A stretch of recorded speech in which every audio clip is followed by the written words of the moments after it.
Magandang buhay mga bata!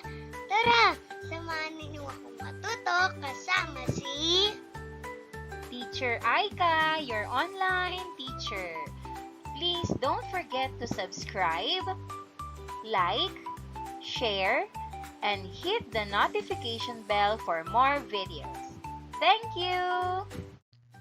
Revised K-12 Curriculum, Math, Grade 5, Quarter 3, Lesson 5.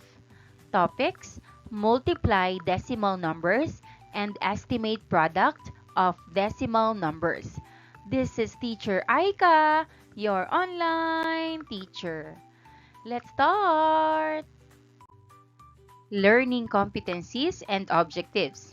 First, multiply decimal numbers with decimal parts up to 2 decimal places. Second, estimate each of 2 decimal numbers to the nearest whole number to estimate their product. Day 1. Short review. Task 1. Multiplication Quiz B. Step 1. Look for a partner and think of your team's name. Step 2. You should have a whiteboard marker and a mini whiteboard to write on. Write your team's name in the board. Scoreboard. Step 3. You only have 30 seconds in answering each item. Raise your whiteboards after 30 seconds. Step 4. Your scores will be put in scoreboard in each turn. On the last turn, 16th, the top 8 teams will proceed to the second and final round of the Quiz B. Step 5. The Quiz B will have 2 rounds. For the first round, answer the following. 34 times 78 equals 2,652. 91 times 57 equals 5,187. 64 times 13 equals 832. 52 times 32, 1,664. 64 times 93 equals 5,952. 38 times 12 equals 456. 27 times 45 equals 1,215. 62 times 87 equals 5,394. 18 times 54 equals 972. 64 times 27 equals 1,728. 31 times 24 equals 744. 39 times 65 equals 2,535. 94 times 34 equals 3,196. 41 times 56 equals 2,296. 19 times 48 equals 912. Step 6. The top 4 groups will answer the following equations one by one. Instructions are the same with the first round, but you have 1 minute to answer. 157 times 19 equals 2,983. 193 times 47 equals 9,071. 557 times 98 equals 54,586. 860 times 44 equals 37,840. 440 times 20 equals 8,800. 804 times 64 equals 51,456. Step 7. Each team will be ranked with the highest score. It will be ranked as third, second, and first teams who got the highest scores. Task 2. Multiplication review. Step 1. Check the scoreboard from Task 1 and write the 10 questions that had the most wrong answers. Step 2. Take the first question on your list and explain to your group or partner how you think it should be solved. Step 3. Answer the next questions on your list one by one. You will have 2 minutes to solve each question. Step 4. After each question, talk with a partner for 2 minutes about your answer. Then, share your answer with the class when asked. The class will help check which answers are correct. Lesson purpose. Step 1. Solve these two problems. Problem 1, 34 times 78. Problem 2, 3.4 times 0.78. Step 2. After solving, say which problem you were able to answer and which one you could not. Explain how the two problems are different and why the difference makes one easier or harder to solve. Step 3. Listen as your teacher presents the goals of the lesson. You will learn how to multiply decimal numbers with up to 2 decimal places. You will also learn how to estimate decimal numbers to the nearest whole number to estimate their product. Math vocabulary. A. Multiplication. First, multiplicand.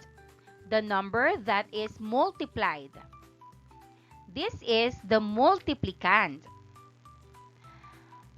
Second, multiplier. The number that shows how many times the multiplicand is multiplied. Here's the multiplier.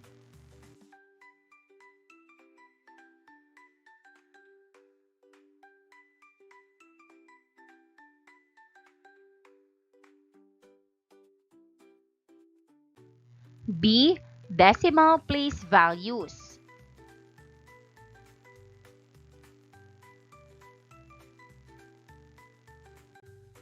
C. Rounding off decimal numbers.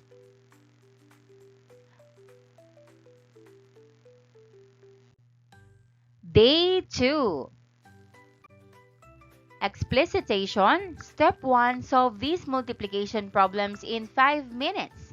A. 72 times 13 equals 936. B. 56 times 42. Answer, 2,352. C. 123 times 54 equals 6,642. D. 279 times 58. Answer, 16,182. Step 2. After each problem, talk with a partner for 2 minutes about your answers. Then share your answer with the class when asked. The correct answers will be shown so you can check your work. Step 3. Look at the next set of problems.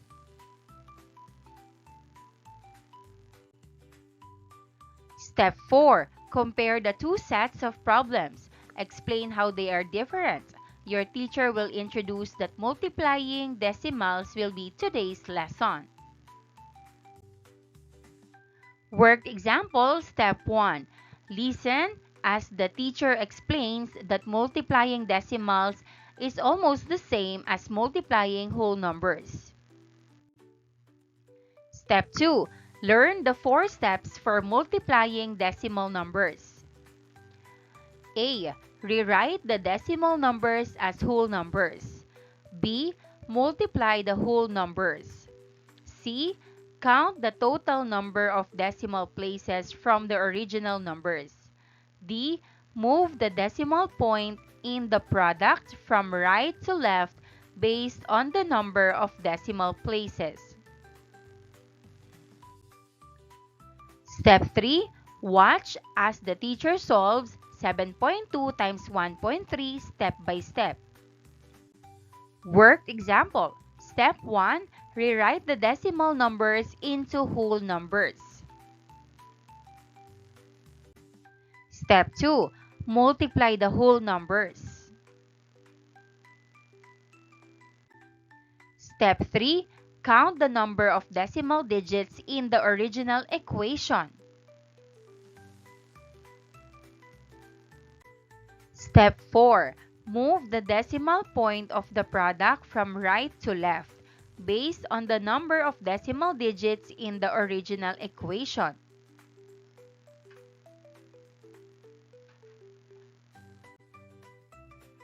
Step 4. Now, multiply 5.6 times 0.42 in 3 minutes.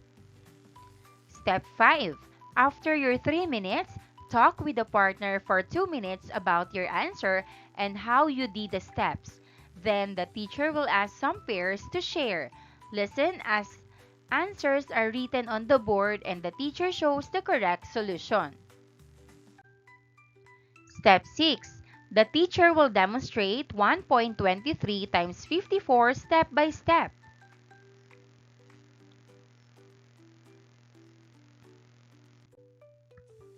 Step 5. Multiply 2.79 and 0.58. You have 5 minutes to solve it on your own. Step 6. When you're done, talk with a partner for 2 minutes about how you solved it. Then share your answer when the teacher asks. The class answers will be written on the board and the teacher will show the correct solution using the same steps you learned earlier. Lesson activity number 1.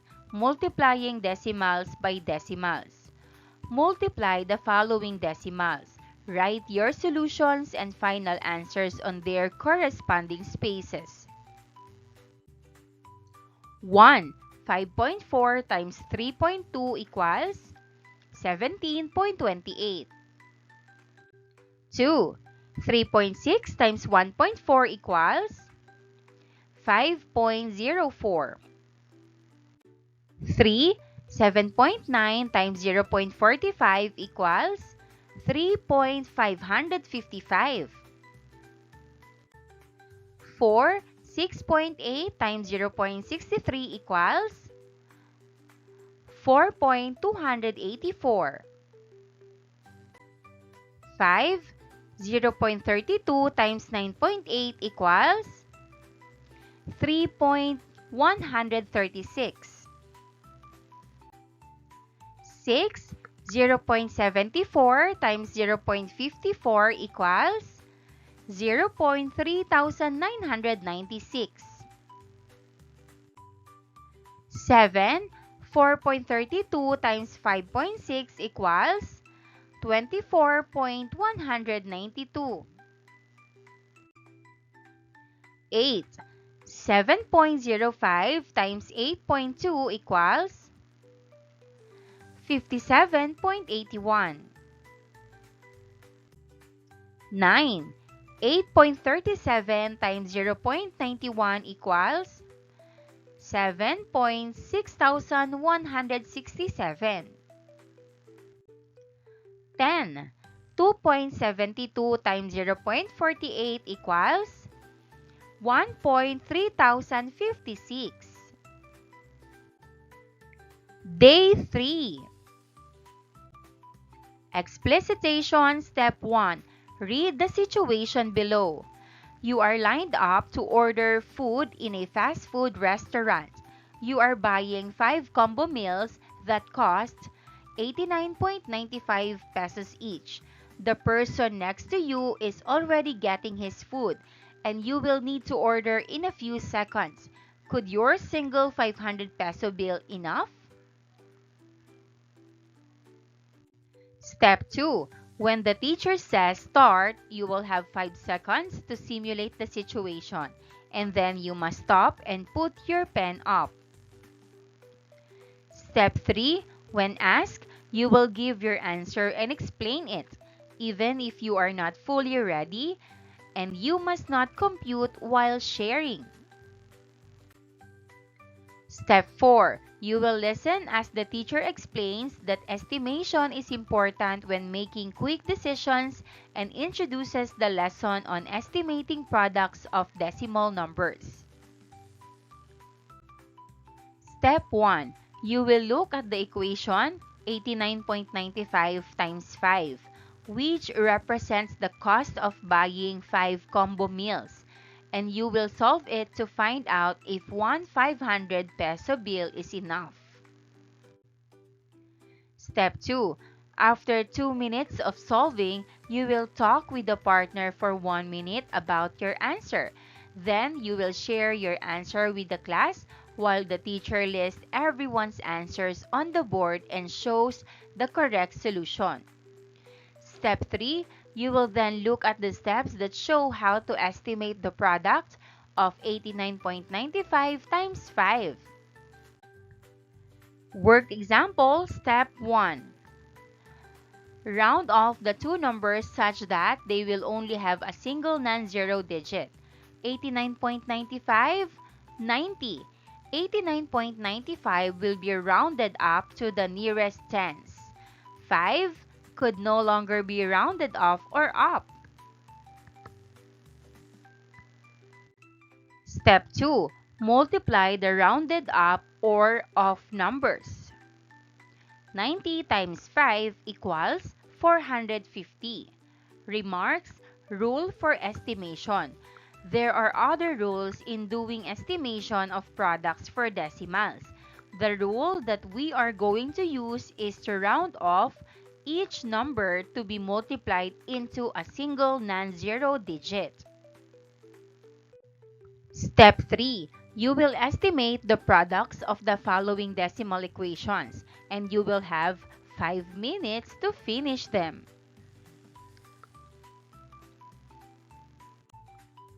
Step 4. After working, you will talk with the partner for 2 minutes about your answers.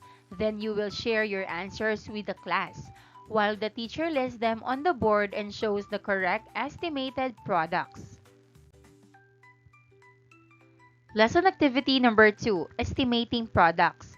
Estimate the products of the following decimals. Write your solutions and final answers on their corresponding spaces. 1. 25.4 times 7.23 equals 175. 2. 93.6 times 1.85 equals 188. 3. 67.93 times 2.645 equals 204. 4. 89.82 times 7.163 equals 630. 5. 120.32 times 2.837 equals 360. 6. 542.74 times 3.594 equals 2,172. 7. 4,320.12 times 5.699 equals 25,920. 8. 7,052.89 times 8.215 equals 56,424. 9. 8.372 times 0.915 equals 8. 10. 2.725 times 3.489 equals 9. Day 3. Learners' takeaways. Step 1, you will be grouped into 8 teams, and each team will receive a number, a piece of cartolina or Manila paper, and permanent markers. Step 2, your group will create an infographic poster that explains how to multiply decimal numbers and how to estimate products of decimals. Your poster must include step-by-step procedures and at least one worked example. You will have 15 minutes to complete your task. Reflection on learning. Step 1, you will keep the same groups from learners' takeaways, and each team will be paired with another team as follows. Team 1 with Team 5. Team 2 with Team 6. Team 3 with Team 7.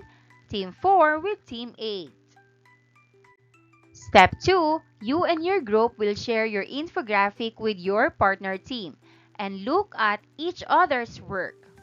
Step 3, while sharing, your group will think about and write reflections on how you multiply decimal numbers and how you estimate products of decimals.